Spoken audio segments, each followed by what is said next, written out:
విశేషాలకి స్వాగతం. ఇప్పుడు మా ఇంట్లో మొలిచిన చెట్లు చూపిస్తున్నాను.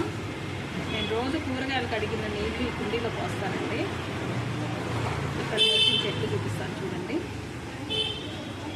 ఇది దోస చెట్టు, ఎన్ని మొక్కలు మొలిచాయి చూడండి. ఇది కాకర చెట్టు, ఇది పచ్చిమిర్చి, ఇది నిమ్మ చెట్టు అండి,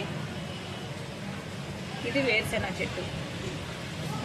ఇవన్నీ కాయలు కాస్తాయా లేకపోతే విడదీసి విడివిడిగా వేయాలా అనేది నాకు అర్థం కాలేదు.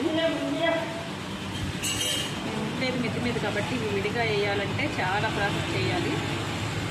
పోతే మేము ఈ ఛానల్ కొత్తగా స్టార్ట్ చేసాము. మీరు ఇంకా ప్రోత్సహిస్తే దీన్ని ఇంకా మంచి మంచి వీడియోలు తీసి పెడతామండి. ఛానల్ సబ్స్క్రైబ్ చేయండి, లైక్ కొట్టండి ప్లీజ్.